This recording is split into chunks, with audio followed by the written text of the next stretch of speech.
फरिश्तों से मिलन मनाते फरिश्तों के बादशाह यहाँ।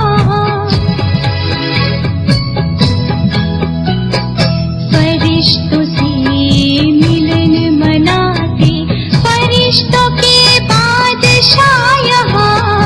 फरिश्तों से मिलन मनाते फरिश्तों के बादशाह यहाँ। कैसी न्यारी है ये दुनिया, कैसी न्यारी है ये दुनिया, इशारों की भाषा यहाँ। मेरे बाबा प्यारे बाबा, कोई तुमसा है कहाँ। मेरे बाबा प्यारे बाबा।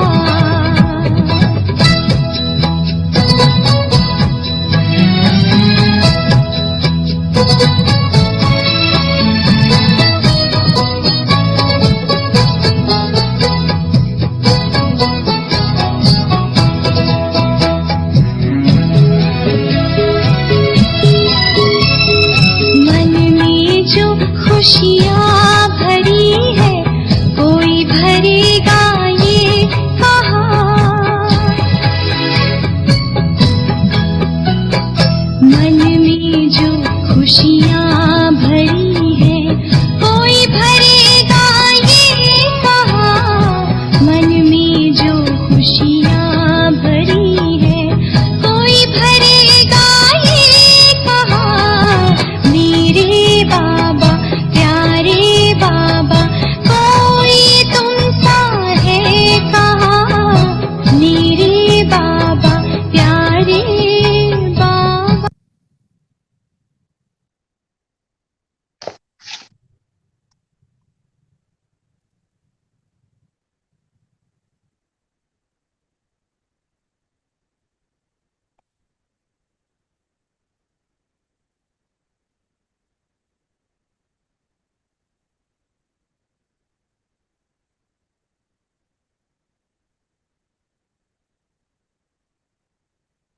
ओम शांति। ओम शांति दीदी। ओम शांति ओम दीदी। शांति। ओम शांति ओम दीदी। शांति। ओम शांति। ओम शांति। चलिए ओम शांति। ओम शांति दीदी। ओम शांति। सब अपनी स्वस्थिति में स्थित हो जाए। मैं ज्योति बिंदु सितारा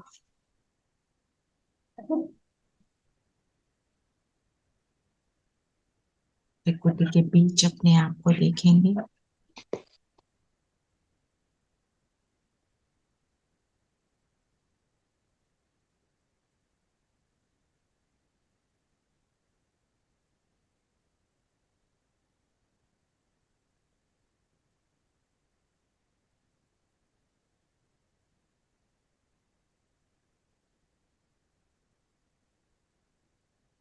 आज का सुमान सुनेंगे, फिर हम उसका चिंतन करेंगे।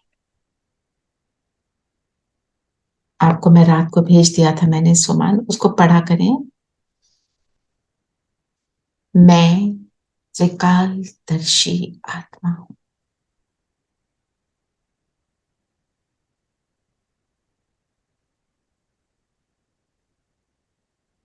त्रिकालदर्शी अर्थात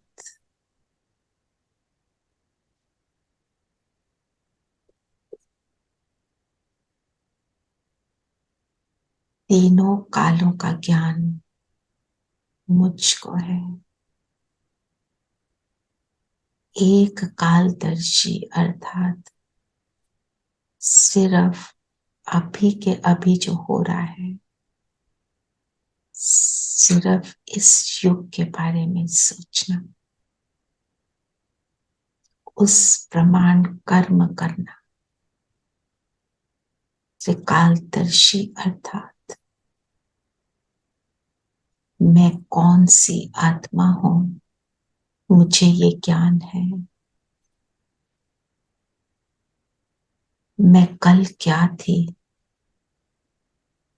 पूर्वज कल्प वृक्ष की जड़ में थी। आज मैं कल्प वृक्ष की जड़ में बैठकर अपना सतयुगी भविष्य बना रही हूँ। ऐसे संकल्प में रहेंगे।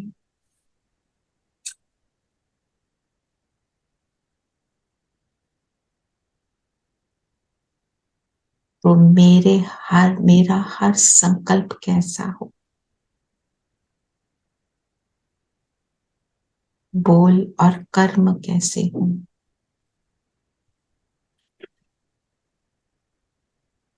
मैं श्रेष्ठ आत्मा हूं।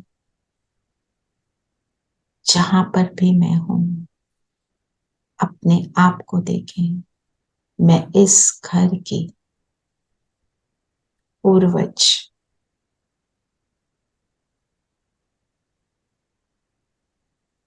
मूर्ति हूं, दिव्य मूर्ति हूं।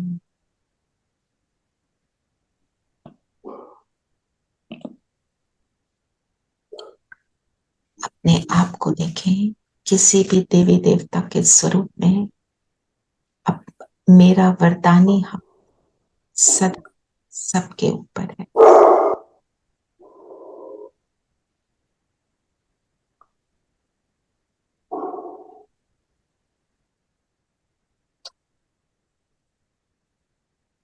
इस समान में स्थित होकर अपने आप को कर्म क्षेत्र पर देखें। मेरे बोल और कर्म कैसे हैं। मैं इष्ट देवी,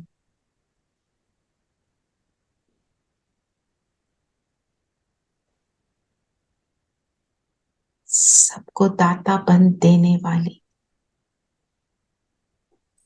मेरा एक एक संकल्प जो वाइब्रेट करता है, सबको सुख देने के निमित्त है।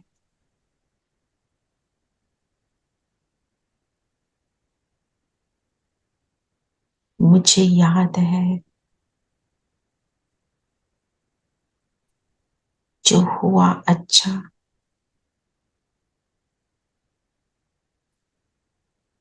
जो हो रहा है वो और अच्छा,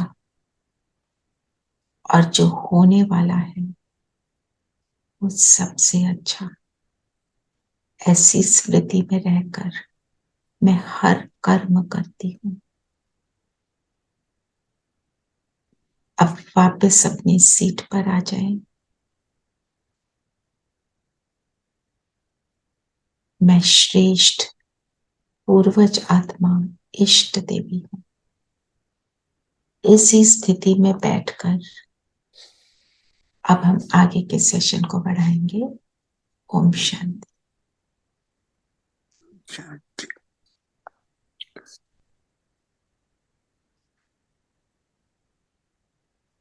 त्रिकालदर्शी अर्थात हम सबने सुना ना, त्रिकालदर्शी अर्थात तीनों कालों का दर्शन। आत्मिक स्थिति में तीनों कालों का दर्शन। Past, present, future.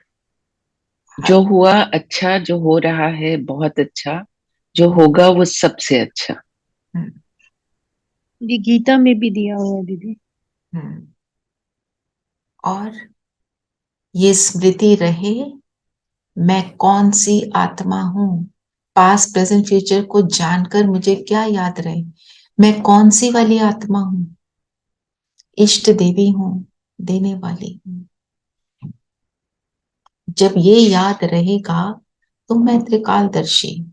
जब मुझे ये याद रहता है कि मैं देने वाली हूं, तो क्या मैं किसी से कोई एक्सपेक्टेशन रखूंगी? नहीं।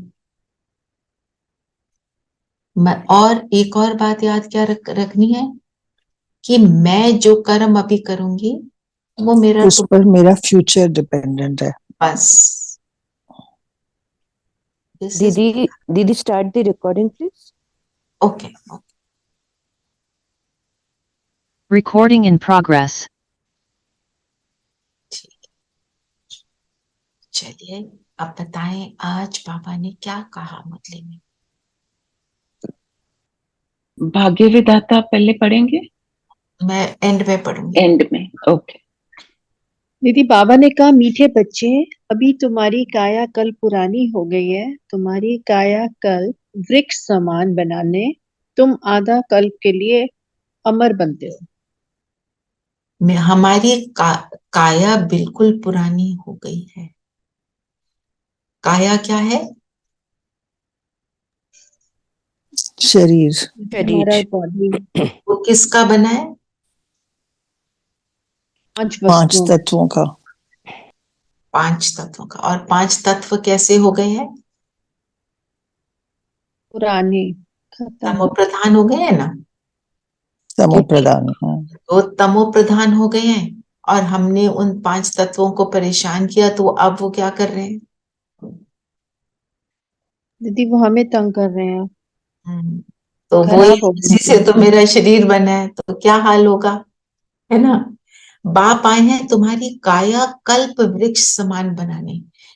कल्प वृक्ष समान क्या? कल्प वृक्ष क्या है? आपने करा है ना पूरा कल्प वृक्ष का लेसन। व्हाट इज कल्प वृक्ष?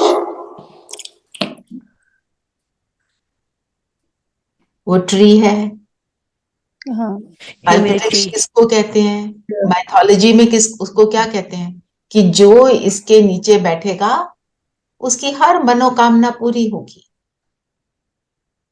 तो मेरी काया कल्प वृक्ष समान बनाने अर्थात मुझे इमॉर्टल बनाने। क्योंकि जब मुझे ये रियलाइज होता है, मैं तो हर कल्प में 84 जन्म लेने वाली बिगनिंग से आती हूँ। मेरा कौन सा वाला रोल है? और जब मैं बिगनिंग में आती हूँ तो सतयुग में हम कैसे होते हैं? 16 कंचन काया। और वहां पे आज क्या बोला है बाबा ने? वहां पे कौन सा शब्द यूज नहीं होता?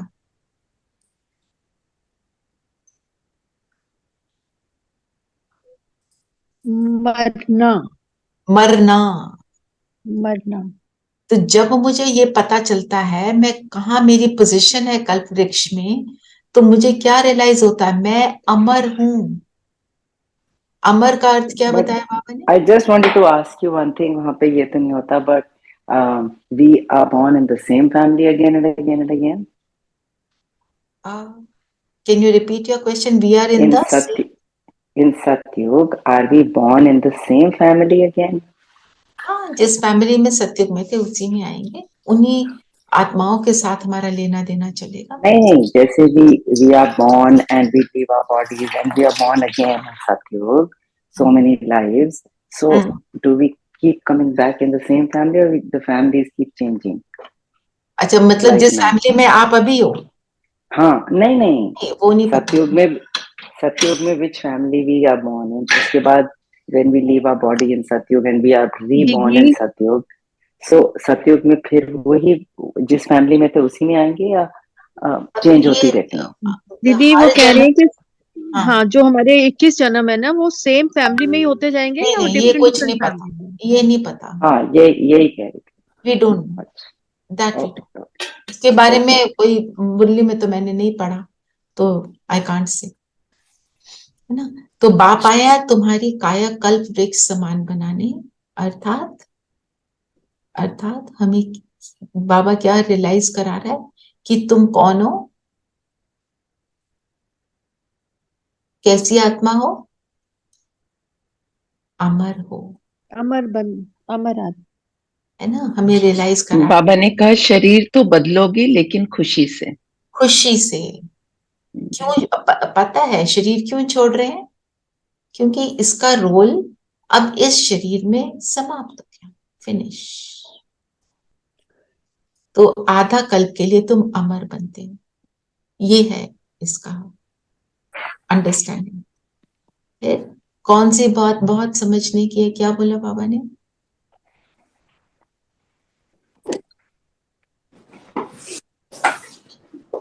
वंडरफुल नाटक। क्यों? क्या वंडरफुल नाटक है? इस नाटक में जो भी एक्ट्रेस पार्टधारी हैं, उसका चित्र केवल एक बार ही देख सकते हो, फिर वही चित्र 5000 वर्ष के बाद देखेंगे। हम्म 84 जन्मों के 84 चित्र बनेंगे और सभी भिन्न भिन्न होंगे। एक चित्र दूसरे से मिलेगा ही नहीं। ये वंडरफुल नाटक है। वही आत्मा, शरीर बिल्कुल अलग होगा। और क्या होता है? रिपीट। अब रिपीट होने का मतलब क्या है? रिपीट होने से हमें क्या अंडरस्टैंडिंग मिल रही है?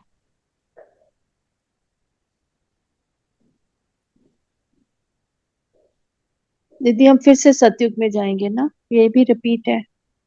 और सेम रोल प्ले करेंगे। ये बिजोली का खेल है, साइकिल बजोली का बिल्कुल। खेल है, बिल्कुल। और बताओ।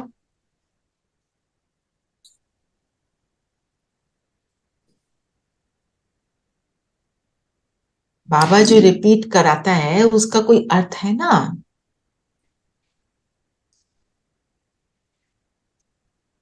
जो कर्म हमने पहले किए वही सेम कर्म करेंगे। वो तो करेंगे, फिर उससे क्या हमें समझ आ रहा है? हमारा ताला खुल रहा है ना दीदी बुद्धि का। तो मतलब अभी ताला खुला तो पहले भी खुला होगा, हाँ पहले भी खुला होगा, है ना? 5000 ईयर्स तो पहले। मेरा ताला तो खुलना ही खुलना है। मैं तो वहां जाने वाली हूं ही हूं। मैं वो श्रेष्ठ आत्मा हूं ही हूं। इससे हमें क्या अंडरस्टैंडिंग मिली? कि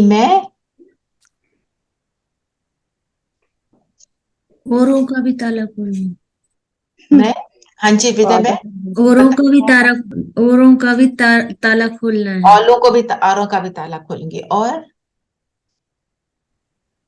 मैं विजयी आत्मा हूं।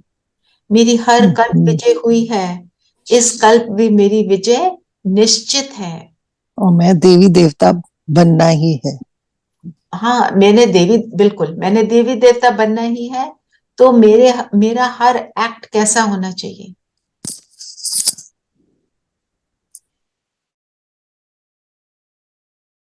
पारस बुद्धि बनने और बनाने के लिए हूँ। जब ये सारी बातें याद आती हैं, फिर आप ऐसी बातों को चिंतन करते हुए अपने फील्ड में जाओ काम करने, जो भी कर रहे हो आप, जो भी आपके एक्ट हैं पूरे दिन के, तो वो एक्ट कैसा होगा?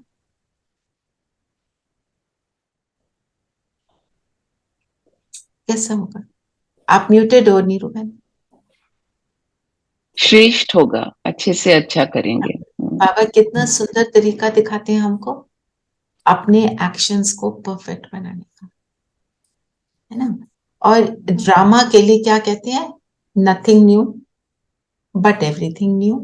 क्योंकि एक पल ना मिले दूसरे से, जो हो गया वो हिस्ट्री। एक शरीर ना मिले दूसरे से, मेरे 84 शरीर अलग, हर एक के 84 शरीर अलग, और कोई भी शरीर दूसरे से मिलता नहीं है। फीचर्स अलग, सब कुछ अलग। तो इससे हमारे को एक और चीज रियलाइज हुई, मैं कैसी हूं? I am unique. मेरे जैसा और कोई नहीं है।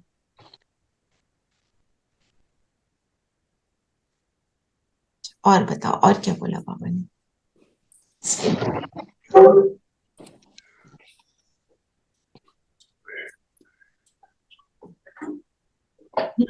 और क्या कहा बाबा ने आज? दीदी लक्ष्मी नारायण का रूप एक बार जो देखा है हमने, फिर से 5000 वर्ष के बाद ही देखेंगे। बिल्कुल। और बताओ क्या बोला बाबा ने? ऐसे ही गांधी के लिए भी बोला। तो वो भोलानाथ भी किसको कहते हैं? भोलानाथ किस? भोलानाथ तो दीदी शिव निराला बाबा। है, शिव बाबा। शंकर को नहीं कहते, क्यों? शंकर क्योंकि विनाश करते शंकर सिर्फ विनाश करते हैं विनाश का और प्रतीक। शिव बाबा और जब शिव साधना। बाबा आते हैं तो शिव बाबा के साथ कौन आता है? ब्रह्मा बाबा। ब्रह्मा बाबा। बाबा। और आज बोला बाबा दीदी ने। हम ब्राह्मण भी आते हैं ना। बाबा ने बोला, जब मैं आता विष्णु हूँ, विष्णु और ब्रह्मा के साथ आते हैं। विष्णु और शंकर, करेक्ट। और ब्रह्मा विष्णु शंकर को साथ लेकर आते हैं। इन तीन सूक्ष्म देवताओं के द्वारा बाबा अपने कर्तव्य को पूरा करते हैं। तो ब्रह्मा विष्णु शंकर, एक तो ब्रह्मा बाबा जो हम देख रहे हैं, ठीक है ना, हमें समझ आ रही है। और मैं कौन हूं? मास्टर ब्रह्मा। मास्टर। कैसे मैं मास्टर ब्रह्मा? मैं कब हूं मास्टर ब्रह्मा? जब दीदी मैं ब्रह्मा को फॉलो करती हूँ तभी हाँ, मास्टर ब्रह्मा बनूंगी राइट। ना। तो उसको अगर देखें तो जब मैं स्मृति स्वरूप हूं, जब मैं ब्रह्मा के समान श्रेष्ठ संकल्पों की रचना करती हूँ तो मैं ब्रह्मा। और विष्णु कब हूं? जब मैं उन श्रेष्ठ संकल्पों की पालना करती हूँ, मीन्स दिन में उनको रिवाइज करती हूँ। और शंकर कब हूं? जब मैं सारे व्यर्थ को समाप्त करती हूँ। तो जब हम श्रेष्ठ संकल्पों की रचना करते हैं, व्यर्थ समाप्त ऑटोमेटिक हो जाता है। कोई बैठकर तीर कमान चला के शंकर नहीं करता है। वो कहते हैं तीसरा नेत्र खुला ना, शंकर का तीसरा नेत्र दिखाते हैं। तो तीसरा नेत्र क्या? जब मेरा तीसरा नेत्र अर्थात ज्ञान का नेत्र खुलता है तो ये प्रोसेस चालू हो जाता है। ठीक है, और क्या बोला बाबा ने? दीदी, बाबा ने कहा कि तुम्हारे पास राजयोग सीखने वही आएंगे जो सूर्यवंशी थे और चंद्रवंशी थे, और अब आप चिता पर बैठकर सांवरे बन गए। आपने देखा होगा कि कई को कितना भी बताओ वो नहीं सुनना चाहते। बहुत अच्छा तुम कर रहे हो ये जरूर बोल देते हैं, कोई नहीं करना चाहता और कोई करना चाहता है। हमने अपनी एफर्ट करनी है, हमने तो छोड़ना नहीं है किसी को भी, क्योंकि अंत में सभी आएंगे। कौन कब आएगा वो उनका भाग्य, वो ड्रामा। ठीक है, और क्या बोला बाबा ने? बाबा ने कहा तुम मेरे नूरे रतन हो, सिक्की लद्दे बच्चे। मेरे नूरे रतन हो। नूर किसको कहते हैं? आंखों का प्रकाश है ना, उसको नूर प्रकाश जी। ना। तो हम बाबा के नूरे रतन का, रतन क्या होता है? रतन की क्या विशेषता है? जेम्स। वैल्यूएबल है ना, वैल्यूएबल। वैल्यूएबल है। तो मैं नूरे रतन कब हूं? बाबा ने तो नूरे रतन का टाइटल दिया। कब हूं मैं नूरे रतन? जब मैं बाप समान बनती हूँ। जब मैं पूरा पुरुषार्थ करती हूँ, ऑर्डिनरी पुरुषार्थ नहीं, जब मैं तीव्र पुरुषार्थ करती हूँ, अपना निश्चय बुद्धि होकर मैं अपने हर जो भी बाबा ने बोला उसको मैं फॉलो करती हूँ। तो दीदी ये तो पहले भी हमने किया होगा ना, फिर ड्रामा में जब है। हाँ, हमने किया है, बिल्कुल। फिर कर रहे। फिर कर रहे हैं, फिर कर रहे हैं। तो हमारी तभी तो हमारी मेमोरी में इमर्ज हो रहा है, सभी की मेमोरी में तो इमर्ज नहीं हो रहा। तो मतलब नूरे रतन मतलब rare of gems. Rare gems हैं पूरी सृष्टि में। कितनी आत्माएं हैं जो ज्ञान को समझती हैं, फिर समझकर कौन रेगुलर आती है, जी। और फिर कौन रेगुलर बनकर अपने ऊपर एफर्ट करती है। अपने आप को देख लो, आप जो जो रेगुलर हो, आपकी सीट थोड़ी सी, आपका पद थोड़ा ऊंचा हो गया। फिर अगर आप मुरली से पॉइंट्स लिखते हो, सब लोग तो नहीं लिखते, तो आपका जो है रोल और ऊंचा हो गया। कितने लोग लिखते हैं? अपने आप को देखते जाओ। कितने हैं जो ट्रैफिक कंट्रोल को करते ही हैं? मैं करती हूँ तो मैं और ऊंची उठ गई। कितने जी। हैं जो ट्रैफिक कंट्रोल को अनुभव करते हैं? मैं और ऊंची उठ गई। कितने हैं जो चार्ट लिखते हैं? मैंने अगर चार्ट लिखना शुरू किया तो मैं और ऊंची उठ रही हूँ। कितने हैं जो रात को बाबा को याद करके सोते हैं? कितने हैं जो बाबा की गोद में सिर रख के सोते हैं? तो अपने आप को देख लो, कौन सी आपकी पोजीशन। जी। थोड़ी खाली मेमोरी रह जाए तो आने वाली जन्म में पता चलेगा कि हमने क्या किया था। फिर वो तो पता चलेगा। आप अपने आप को अभी देखो, मैं कहां पर हूं, जहां कमी है उसको पूरा करो। जी। तभी तो बाबा कहते हैं कोटो में कोई हो तुम। अब हम कोटो में कोई तो में तो आ गए, बाबा को समझा, जाना, पहचाना। अब कोटो में कोई में भी कोई आना है जी जो बाबा की एक एक बात को फॉलो करे, ठीक है ना। बाबा ने कहा यहाँ आकर सृष्टि को पलटाया, काया कल्प वृक्ष समान बनाते हैं। काया कल्प वृक्ष समान मतलब निरोगी कंचन काया बनाते हैं। तो वो कब बनती है? जब मेरे संकल्प कैसे हो? मेरे संकल्प निरोगी हो। निरोगी संकल्प किसको कहें?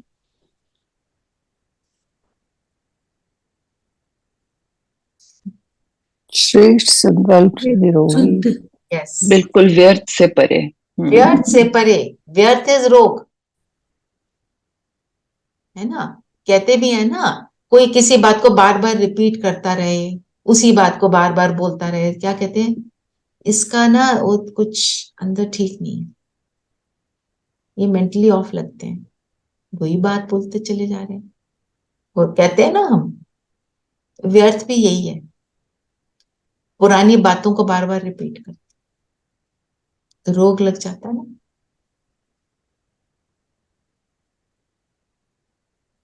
और क्या बोला बाबा ने? बाबा को जरूर मनुष्य सृष्टि रचने के लिए यहाँ आना पड़ेगा। जिसके तन में आते हैं उन द्वारा मुख वंशावली बनाते हैं। तो ये हो गई माता। मेल बॉडी है तो हम उनको माता के रूप में देखना हमारे को मुश्किल लगता है। आपको एक प्रकाश मणि दादी जी, जो बड़ी दादी जी हैं, उनकी एक बात सुनाती हूँ।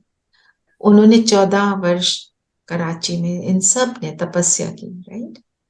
इनकी आत्मिक स्थिति इतनी पावरफुल थी, वो कहते थे दादी जी कि मुझे ये एहसास करने में जोर लगता है कि मैं मेल हूं या फीमेल हूं।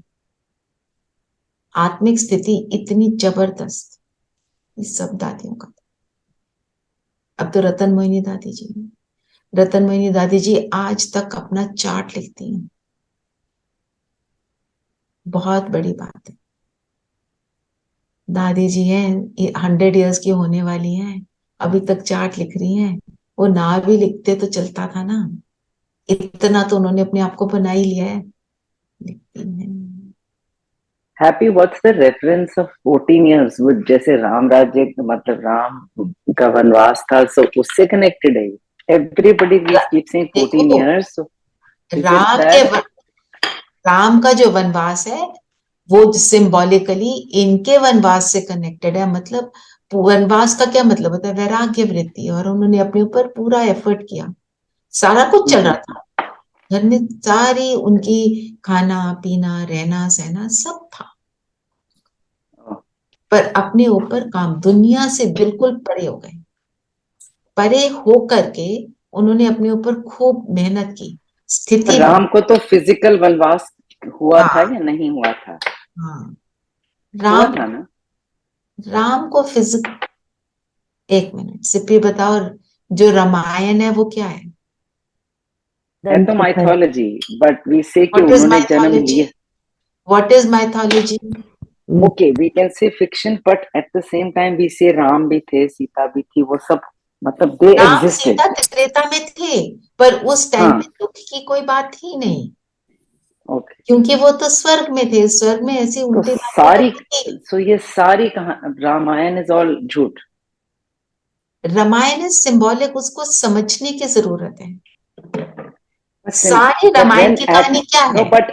but actual people existed, so how can it all be actual symbolic? People existed. अब मैं आपको एक किसी की स्टोरी बता दूं, उसने पता है क्या किया, ये वो यहाँ गई, फिर उसने ऐसा किया, फिर उसने तैसा किया। आप ये बताते, आप 50 और लोगों को बताते हो, जब तक वो 50 के 50वें के पास पहुंचते तो कहानी तो बदल जाती है ना। ऐसे ही रामायण की Right. कहानी So बदल, there was some original which has become what we read as a of course. distortion. वही तो बाबा बोल रहे हैं, राम सीता त्रेता में थे, पर उनके राज में कोई दुख नहीं था, कोई रावण नहीं था। रावण की प्रवेशता द्वापर से। रावण क्या है? कोई मनुष्य थोड़ी है, क्या है? बॉडी कॉन्शियसनेस इज रावण, मोटे रूप से अगर बोले, ठीक है? इज दैट क्लियर सिपे? चलिए Yeah, sorry, I keep muting. Sorry. हाँ, नो प्रॉब्लम। चलिए आगे बताएं, और क्या बोला बाबा ने?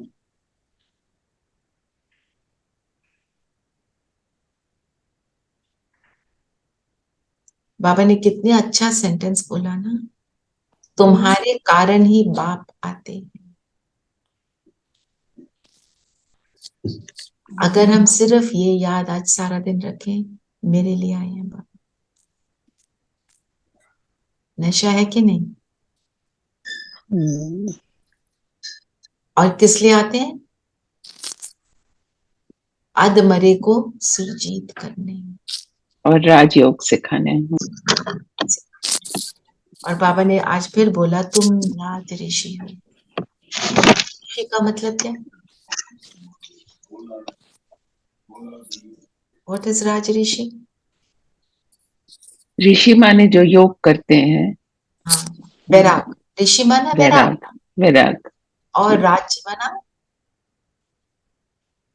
माना खुद का राजा बनने के लिए, राज्य राजा करने बनने के के लिए। लिए खुद के राजा बनते हैं, करते फिर पूरे विश्व के राजा। उसके राजा। तो जब हम ऋषि बनते हैं, मतलब पुरानी दुनिया की बातों से वैराग लेते हैं, उसमें रहते हुए उससे वैरागी होते हैं, तो हम राजा बनते हैं अपने, और फिर हम विश्व के राजा बनते हैं। हम तभी उसके लायक बनते हैं। बाबा ने एक और बोला ना, प्रलय नहीं होती दुनिया में, बोलते हैं प्रलय हो जाएगी, सब कुछ नाश हो जाएगा। तो बाबा कहते हैं प्रलय हो जाए तो मैं आऊंगा कैसे? आएगा तभी ना जब दुख में है, फिर हमें फिर से ठीक कर देगा, सुरजीत बनाएगा और फिर चला जाएगा। दीदी टेम्पल में राजऋषि तो प्राइम प्रीस्ट को बोलते हैं। एक मिनट कुमकुमैन, आपकी वॉइस थोड़ी एको हो रही है। ऐसे टेम्पल में, कैन यू हियर मी दीदी? I can hear you but your voice is echoing. Okay, I don't know. आप बोलिए, एक बार और बोलिए।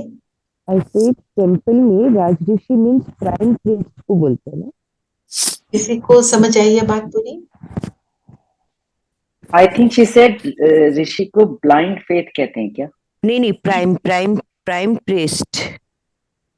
Prime priest. अच्छा, हाँ, राज Prime ऋषि है। priest. हाँ, राज ऋषि का मतलब है जो दुनिया में हम बोलते हैं राजाओं के यहाँ जो जो होता है ना, प्रीस्ट होता है, उसको बोलते हैं। पर हाँ, बाबा ने हमको उसका असली अर्थ समझाया। But don't we say कि सब खत्म हो जाएगा, सब खत्म हो जाएगा, ये तो हम बोलते रहते हैं। क्या I mean, खत्म हो जाए? ज्ञान में आके ही ये पता चला कि प्रलय नहीं आएगी। It will not be the end, it will be a transformation. Yes. And it will never, there'll never be zero people, there'll be Yes. some population always. Yes, And when always. Satyug takes over, then this will automatically disappear. विनाश किसका होना है? सारी negativity का। Got it. तमो प्रधानता Right, का नाश, right, तत्व प्रधानता का राज। right, right. बाबा ने बोला ये पाठशाला है, यहाँ एम ऑब्जेक्ट है। हर एक इंस्टीट्यूशन का क्या होता है? एम होता है ना। क्या मुझे अपना एम याद रहता है? क्या है मेरा एम?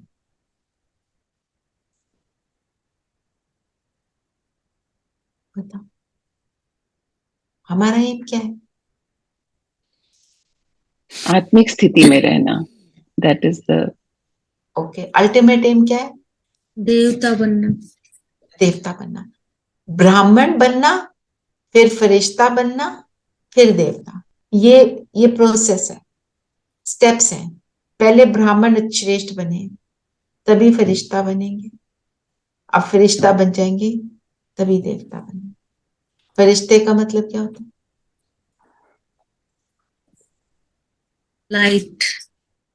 लाइट, हल्कापन, कल्याणकारी, देने वाला, दुनिया से उपराम ना। तो ये सब बनेंगे। रिश्तों से फारिग। और फर्ज से फारिग, फर्ज से जिसका कोई रिश्ता नहीं।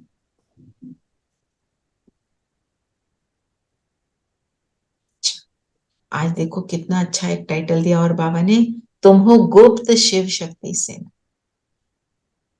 हमारे ग्रुप का नाम क्या है? शिव शक्ति। हम शिव शक्ति। हम कौन है? गुप्त शिव शक्ति सेना। सेना क्या करती है?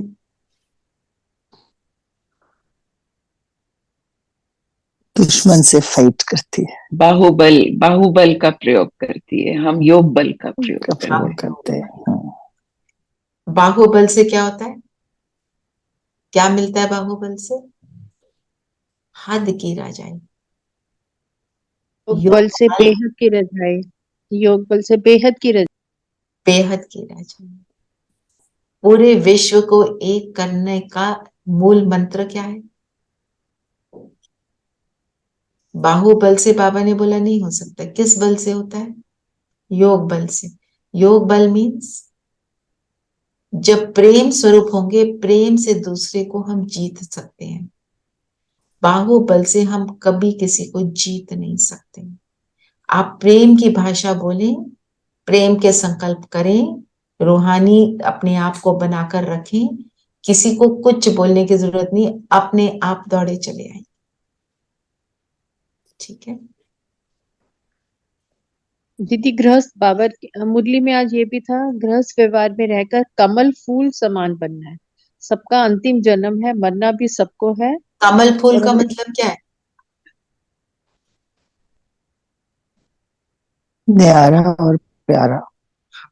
कमल फूल की सारी विशेषताएं बता। दीदी वो पवित्रता की। और कीचड़ में रहकर अलग कीचड़ रहता है। में कीचड़ में रहते हुए पवित्र है। और कैसा होता है, कैसा दिखता है वो कीचड़ में उगता हुआ? अति बहुत सुंदर। सुंदर। तो न्यारा और प्यारा हुआ। न्यारा रहता है, जब कीचड़ से न्यारे रहेंगे तब सुंदर बनेंगे।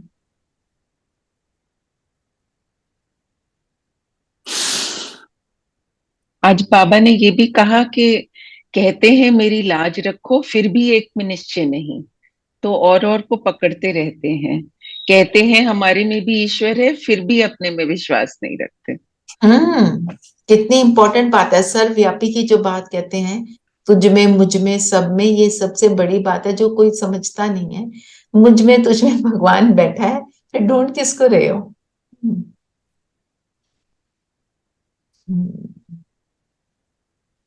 वरदान ले लेते हैं, पढ़ के सुनाओ वरदान। विनय बहन आप वरदान सुनाओ।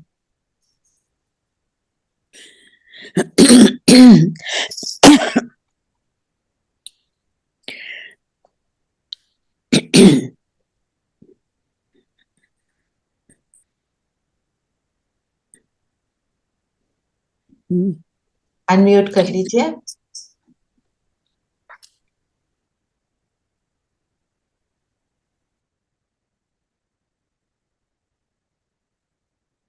सुख के सागर बाप की स्मृति द्वारा दुख की दुनिया में रहते भी सुख स्वरूप बहु।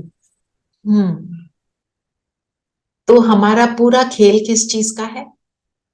ज्ञान में आकर स्मृति और विस्मृति। स्मृति और विस्मृति। जब सुख के सागर की स्मृति आएगी, उसकी स्मृति में होंगे, तो दुख का नाम निशान नहीं रहेगा। जो मुझे याद होगा मेरी वो स्थिति होगी।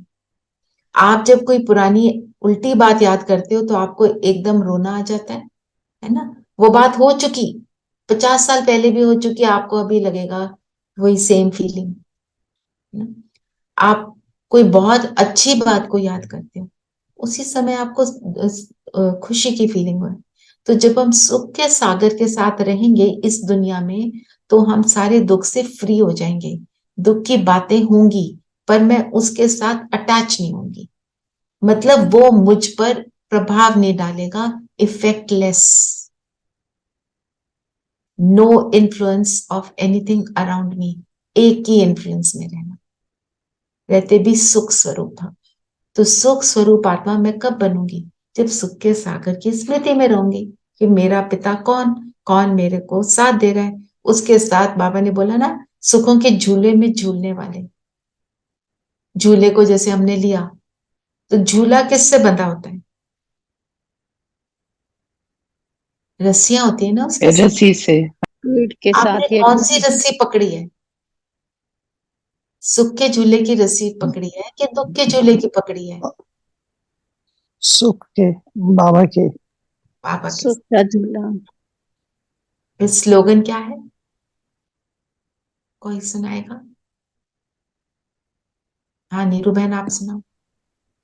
मन और बुद्धि को एक ही पावरफुल स्थिति में स्थित करना ही एकांतवासी बनना है। जब हम अपने मन बुद्धि को एक संकल्प में टिका देते हैं, तो हमारे से एक संकल्प कैसा हो वो तो हमें पता ही है। नेगेटिव की हम बात नहीं कर रहे। नेगेटिव में तो एक में टिक ही नहीं सकेंगे, इधर उधर भटकते रहेंगे, वो कभी टिकने नहीं देगा। श्रेष्ठ संकल्प, कोई भी एक श्रेष्ठ संकल्प लेकर उसमें स्थित हो जाओ, तो क्या होगा? बाबा ने बोला एकांतवासी, दुनिया से न्यारे हो जाएंगे, एकांत में चले जाएंगे, और यही योग है। जब हम योग करते हैं तो पहले क्या करते हैं? क्या करते हैं? आत्मिक स्थिति बनाते स्थिति बनाते हैं। तो जब हम टिक जाते हैं उसमें, फिर क्या होता है? अनुभव होना शुरू हो जाता है। आप सिर्फ अपने को आत्मा समझकर उसमें टिके रहो, योग है, पावरफुल योग। जब ट्रैफिक कंट्रोल करते हो, ऐसे नहीं चलो कुछ करना है, क्या करना है, आज डिसाइड कर लो मैंने आज सारा दिन कौन से वाला अनुभव करना है, उसको चाहे आप 30 सेकेंड्स अनुभव करो, पर करो। ये पावरफुल योग कि मैं आत्मिक स्थिति में टिकी हूं, बस मैं कौन सी आत्मा? बाबा की नूरे रतन, सकेलदा बच्चा, बस इतना।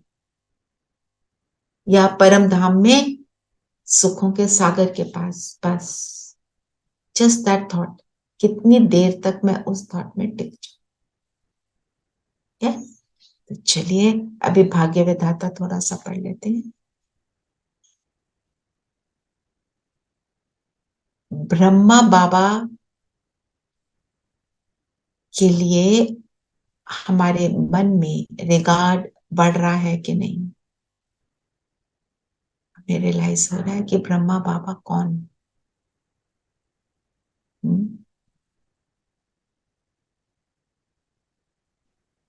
रियलाइज हो रहा है?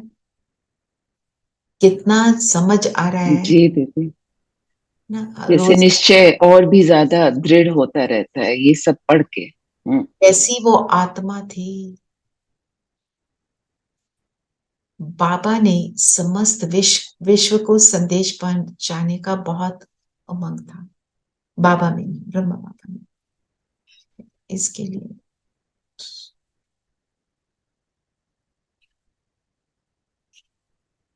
ब्रह्मा कुमारी दादी मनोहर जी अपने अनुभव ऐसे सुनाती हैं कि सन 1950 में हम सभी यज्ञवत्स कराची से आबू आए।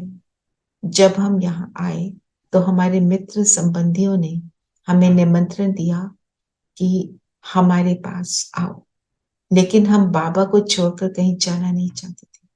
धीरे धीरे यज्ञ में बेगरी लाइफ आ गई। 14 साल तो हम बच्चों के लिए बाबा ने सब कुछ खर्च किया।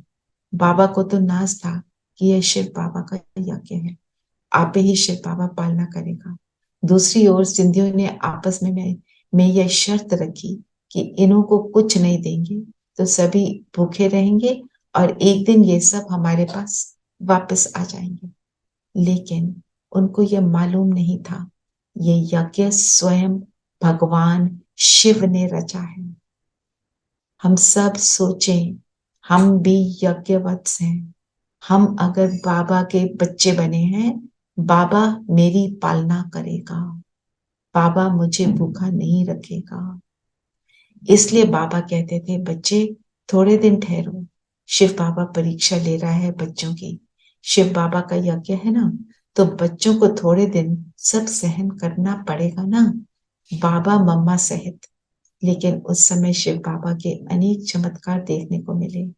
बाबा सर्विस के लिए मुरली चलाते थे, हमारे में उमंग भरते थे और प्रेरणा देते थे कि तुम ज्ञान गंगा हो, तुम्हें जाकर सर्विस करनी चाहिए।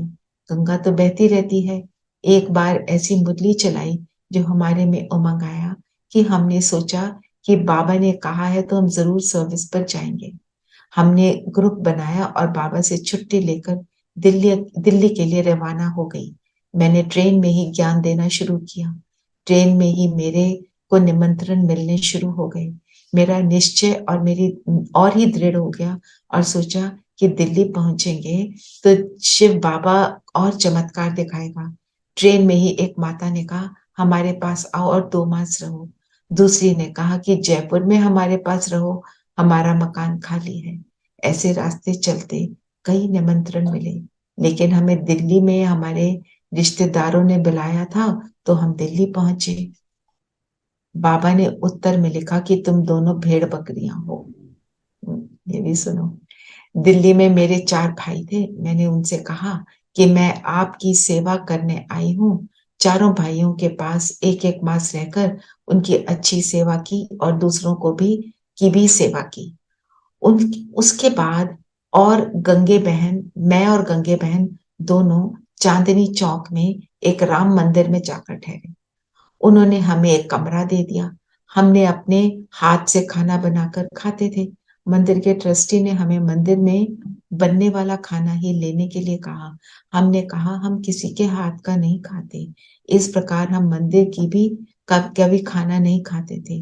वहां एक ट्रस्टी बहुत प्रभावित हुआ, भावना में आ गया और कहा कि हम अनाज, दाल, चावल आदि देंगे। उसने सारी अनाज सामग्री भेज दी। मंदिर में काफी माताएं आती थी। हम उनकी सेवा करती थी, जिनके फल स्वरूप 1 मास में काफी माताएं ज्ञान सुनने आने लगी। योग में तो इतनी चढ़ जाती थी कि हम सभी ध्यान में चले जाते थे। फिर धीरे धीरे यह बात ट्रस्टी के ऊपर जो दूसरा ट्रस्टी था उसको मालूम पड़ी। उसने हमें बुलाया और पूछा, ये तुम क्या सिखाती हो जो सभी माताएं कहती हैं कि हमने कृष्ण को देखा, सर को देखा, विष्णु को देखा, हमें तुम बताओ कि तुम क्या करती हो। वह ट्रस्टी बड़ा पढ़ा लिखा और एक्टिव था। मैंने उसको बहुत समझाया कि हम तो कुछ नहीं करती हैं, हम सिर्फ ज्ञान और योग सिखाती हैं, लेकिन वह विश्वास करने के लिए तैयार नहीं था। मैंने झाड़ कल्प वृक्ष का चित्र निकाला और दिखाकर उसको समझाने लगी, लेकिन उसकी नजर चित्र के नीचे पड़ी। उसमें छोटे छोटे अक्षरों में लिखा था कि Ramayana is a novel, Ramayana एक उपन्यास है। उसने यह पढ़ा और उसके मन में आग लग गई। सिपी, आपका ये जो क्वेश्चन है आज इसमें आ गया जी। है ना। वह गुस्से से बोला, तुम राम मंदिर में रहती हो, तुमको अनाज भी राम मंदिर से मिलता है और रहने के लिए कमरा भी राम मंदिर में मिला है। तुम्हारे चित्र में लिखा है रामायण इज अ नॉवल। उसका गुस्सा बढ़ता गया। उसने बोला कि या तो यह लिखित निकालो या यह चित्र निकालो, फिर तुम यहाँ से चली जाओ। मैंने सोचा कि बड़ी मुश्किल से सेवा करने के लिए जगह मिली है, अचानक यहाँ से कहाँ जाए। वह गुस्से से लाल लाल हो रहा था, तो हमने यह लिखित निकाल दी। फिर सारा समाचार बाबा को लिखा। बाबा ने उत्तर में लिखा कि तुम दोनों भेड़ बकरियां हो, क्योंकि तुमने अपने हाथों से भगवान के वाक्य की चिटकी उतारी। भगवान ने कहा और तुमने उसको उठा दिया, ऐसे बाबा ने कहा। हमने बाबा को कोई कारण बताए, लेकिन बाबा ने कारण नहीं सुना और उपरोक्त टाइटल दे दिया। हम जब भी आते थे तो बाबा बड़े प्यार से मुस्कुरा कर कहते थे, मम्मा देखो दोनों भेड़ बकरी आ गई। हम भी प्यार से स्वीकार कर लेते थे। अंदर से बाबा का रूहानी प्यार बहुत मिलता था। फिर तो मंदिर का भी समय पूरा हो गया। तुम देवियां हो, तुम्हारे दर्शन के लिए भक्त आते रहेंगे। उसके बाद एक दिन एक भाई आया और हमें जमुना घाट पर ले गया। जमुना घाट पर पूजा का स्थान बना हुआ था, एक बड़ा हॉल जिसमें कोई दरवाजा नहीं था, सिर्फ बीच में दो दीवारें थी। उसमें सभी लोग पूजा करने आते थे। उसने कहा यहाँ रहो। शाम का समय था। मैंने कहा जमुना घाट पर बिना दरवाजे वाले मकान में कैसे रहेंगे। उसने कहा तुम तो देवियां हो, तुम देवियों के दर्शन करने भक्त आते रहेंगे। तुम्हारे को कोई कुछ नहीं करेगा, वह पक्का निश्चय बुद्धि हो गया था। हम बाबा की याद में बैठ गई और सोचा कि बाबा हमारा रक्षक है, जो होगा देखा जाएगा। रात हो गई, एक बहन सोती थी, एक बहन जागती थी, लेकिन एक पहलवान भाई था, वह रात भर हमारा पहरा करता था। उसको आवाज सुनाई पड़ती थी कि तुम्हारे घाट पर देवियां आई हैं, तुम्हारा काम है उनकी संभाल करना। उसको यह भी प्रेरणा मिली थी कि अगर ये सच में देवियां होंगी तो तुम कुश्ती में तुम्हारी जीत होगी। रोज रोज वह रात्रि में पहरा लगाता था। 15 दिन के बाद कुश्ती में उसकी जीत हो गई, तो उसकी भावना बैठ गई कि ये सच सच में देवियां हैं। एक दिन उसके साथ 20 हट्टे कट्टे पहलवान लंगोट में ही हमारी ओर आ रहे थे। मैंने कहा, गंगे बहन, ये सारे इधर क्यों आ रहे हैं? वे सारे आकर हमारे सामने दंडवत प्रणाम करके लेट गए, फिर भावना से ओतप्रोत होकर हमारे सामने हाथ जोड़कर बैठ गए। वे दूध, चावल, नारियल और 20 रुपए की दक्षिणा हमारे सामने रखकर स्वीकार करने के लिए विनती करने लगे। उनमें से एक पहलवान ने सारी बातें बता दी कि उन्हें आवाज सुनाई पड़ी थी और कुश्ती में उनकी जीत हो गई, इसलिए खुशी से ये सब लाए हैं। मैंने उनको बाबा की याद में प्यार की दृष्टि दी और कहा, ये सभी तुम ले जाओ और खीर बनाकर खाओ। उन्होंने कहा कि यह तो नहीं हो सकता, हम आपके लिए लाए हैं, बनाकर आपको खाना पड़ेगा। वो ही अंगीठी लाए, कोयला लाए, फिर हमने खीर बनाई और बाबा को भोग लगाया। उन्हें यह ज्ञान भी सुनाया, सबको खीर खिलाई और हमने भी स्वीकार की। फिर उन्होंने घाट पर आने वाले लोगों को प्रेरणा देना शुरू किया कि आबू से 2 देवियां आई हैं जो गहन तपस्या करती हैं, साथ में भगवान का ज्ञान सुनाती हैं। ऐसे धीरे धीरे लोगों का आना आरंभ हुआ। हमने ज्ञान देना शुरू किया। बाबा ने ज्ञान से दो बाबा के ज्ञान से 2 सेठ काफी काफी प्रभावित हुए, जो हर प्रकार से यज्ञ की सेवा भी करते रहे। हमको कोई भी यज्ञ के लिए संकल्प आता था तो हम उनको प्रेरणा देते थे। वे कभी मूंग की दाल की बोरी तो कभी चावल की बोरी भेज देते थे। ऐसे ये यज्ञ की सेवा। तो कौन सी बात थी जिसने उस पहलवान को प्रेरणा दी? किस बात से वो प्रभावित हुआ होगा जो उसको आवाज आती थी? क्यों आती थी?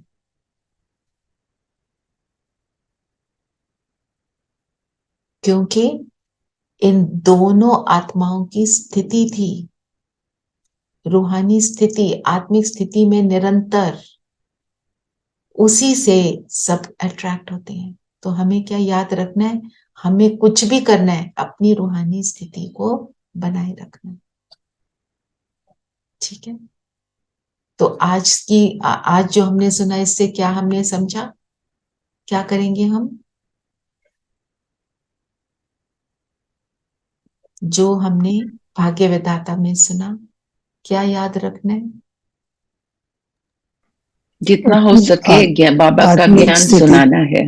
आत्मिक स्थिति में रहना है, अपनी स्थिति बनाकर रखनी है, ज्ञान सुनाना है, और सारा खेल किस चीज का था? स्मृति स्वरूप। स्मृति स्वरूप बने रहना है, बाबा को याद में रहना है। जो बोला ना, सुख के सागर बाप की स्मृति, बस उसमें बने रहना। ठीक है सविता, ये आप डाल देना प्लीज ग्रुप में। ठीक है, और आज हम सब मिल रहे हैं। मैंने ग्रुप में अपनी लोकेशन डाल दी है। जो आए मोस्ट वेलकम। चलिए अब योग में बैठते हैं। सभी कंफर्टेबल होकर बैठेंगे।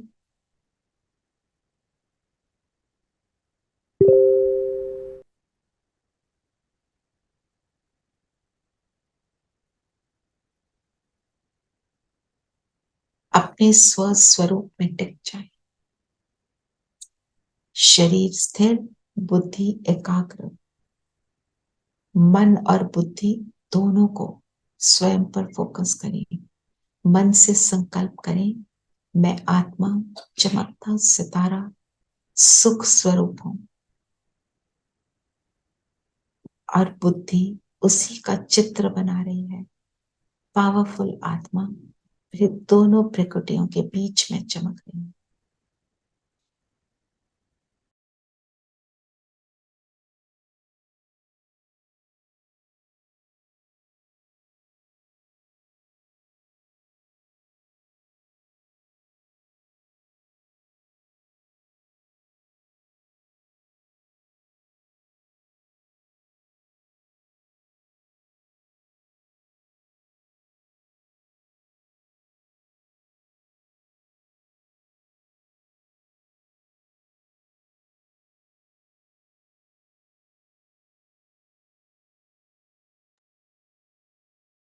मेरा प्रकाश निकल निकल कर चारों ओर फैल रहा है। इस प्रकाश को अपने शरीर के एक एक सेल में जाते हुए देखिए। मैं आत्मा शरीर के एक एक सेल से कनेक्टेड, ये सुखदायी किरणें एक एक सेल तक।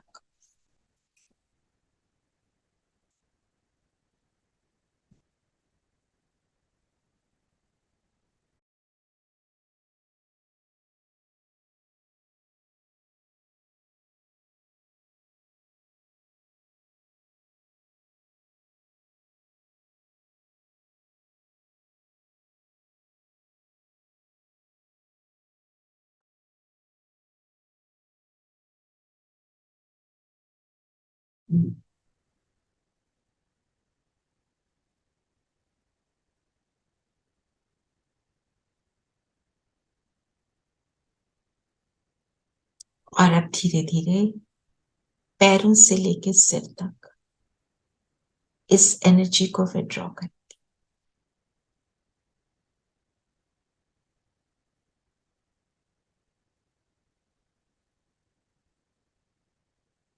पैरों से, टांगों से, कमर से, हाथों से, शोल्डर से, गर्दन से, पूरे चेहरे से। मैं सुख स्वरूप आत्मा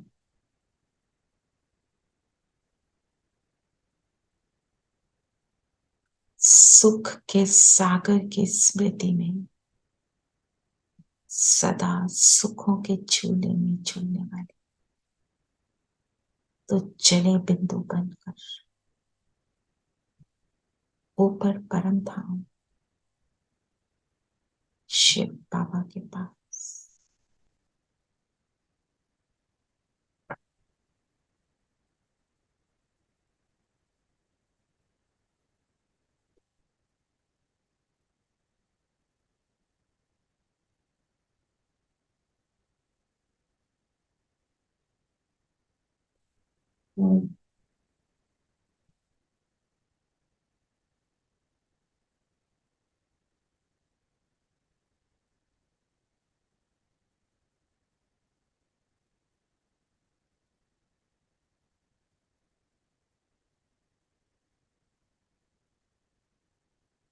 बाबा के सानिध्य का सुख अनुभव कर रही।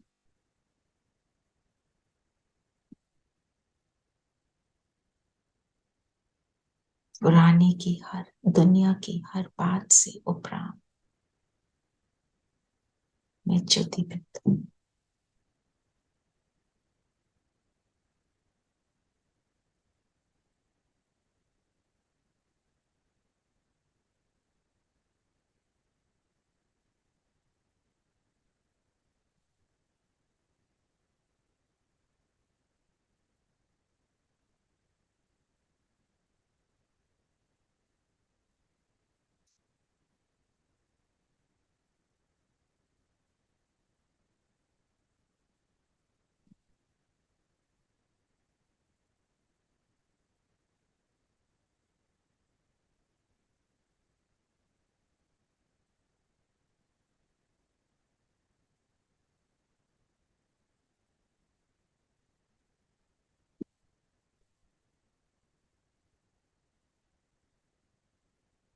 वो सागर है अथाह है।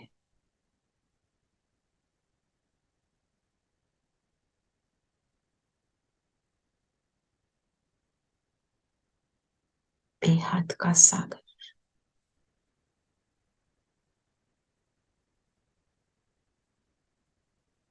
ऐसे उसके साथ का सुख अनुभव करते हुए अपने आप को सुख धाम सतयुग में देखें। मैं सुख स्वरूप आत्मा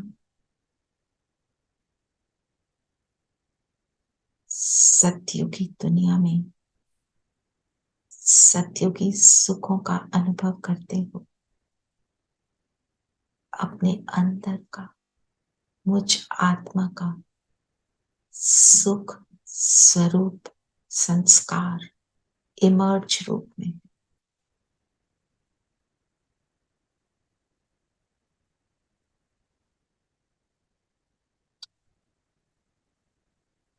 मुझ आत्मा की ये सुख स्वरूप स्थिति इस सतयुगी संसार की स्थापना करती है। आसपास सभी देवताएं सभी सुख स्वरूप एक एक कण सतो प्रधान सुखदायी।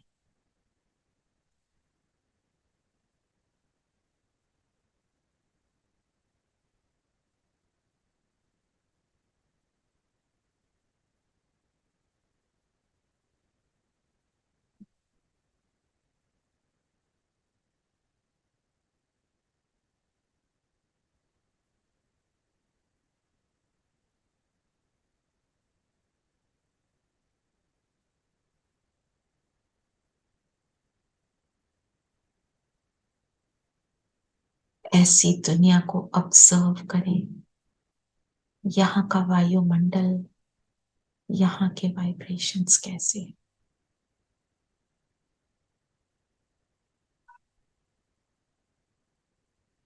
ऐसे वायुमंडल को बनाने वाली मैं आत्मा भी अपनी छोटी उंगली का दान देती।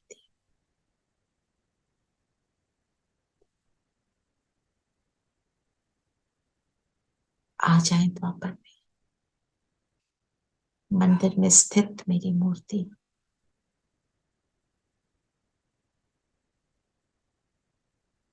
भक्त मेरी सराहना कर रहे, महिमा गा रहे।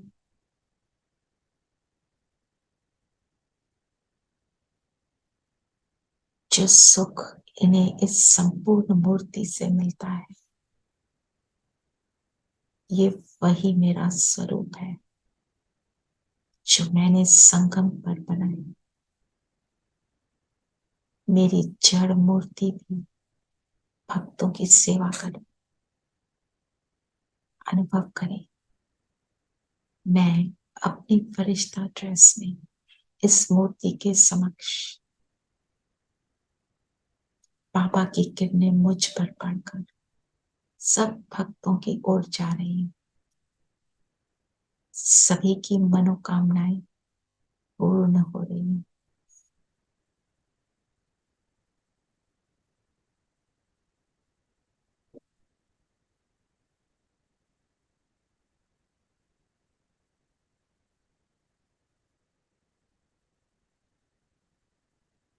और अब आ जाए प्रेजेंट में।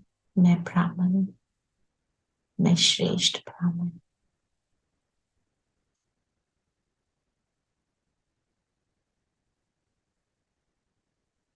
सुख के सागर की संतान,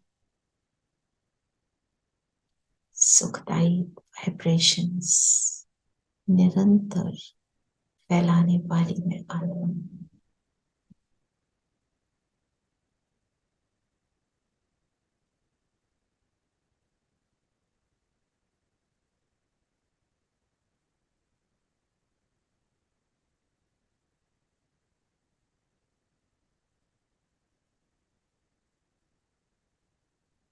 बाबा की किरणें मुझ पर पड़ रही हैं। मेरी आत्मा और मेरा पूरा शरीर बाबा की लाइट से ओतप्रोत है। मेरा फरिश्ता स्वरूप इमर्ज हुआ और मैं फरिश्तापन और चलती हूँ सूक्ष्म लोक बाप दादा के पास।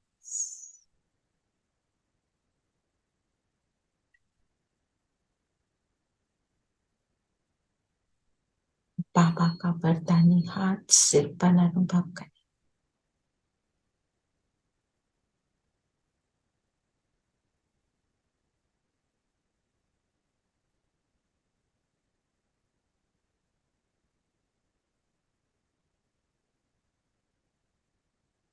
उस हाथ की शक्ति को अनुभव करें।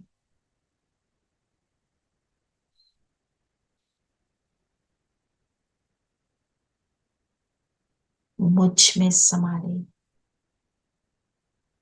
मेरा संपूर्ण फरिश्ता स्वरूप इमर्ज हो रहा है। अपने संपूर्ण स्वरूप को देखें, विजुअलाइज।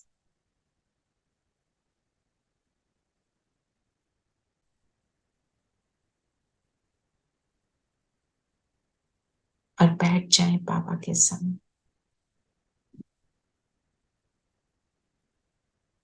सामने सभी उन आत्माओं को बाबा ने इमर्ज किया जो शारीरिक व मानसिक बीमारियों से ग्रस्त हैं।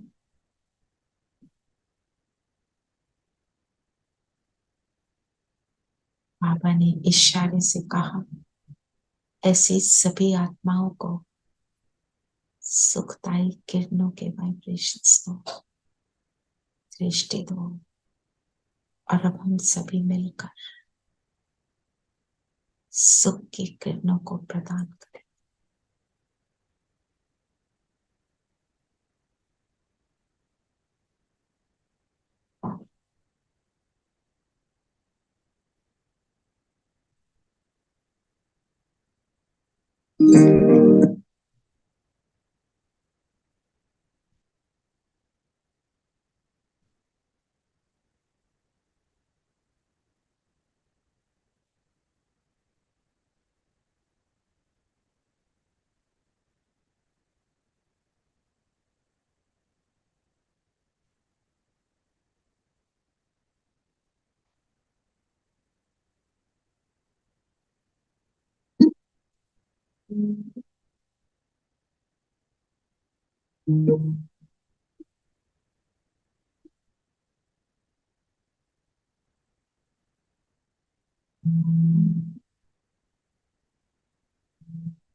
विश्व एक परिवार है, विश्व एक परिवार है, विश्व एक परिवार है, विश्व एक परिवार है, विश्व एक परिवार है, विश्व एक परिवार, विश्व एक परिवार, विश्व एक परिवार। प्रभु पिता के हम सब बच्चे, प्रभु पिता के हम सब बच्चे, घर अपना संसार है। विश्व एक परिवार है, विश्व एक परिवार, विश्व एक परिवार है, विश्व एक परिवार। प्रभु पिता के हम सब बच्चे, प्रभु पिता के हम सब बच्चे, घर अपना संसार है। विश्व एक परिवार है, विश्व एक परिवार, विश्व एक परिवार है, विश्व एक परिवार।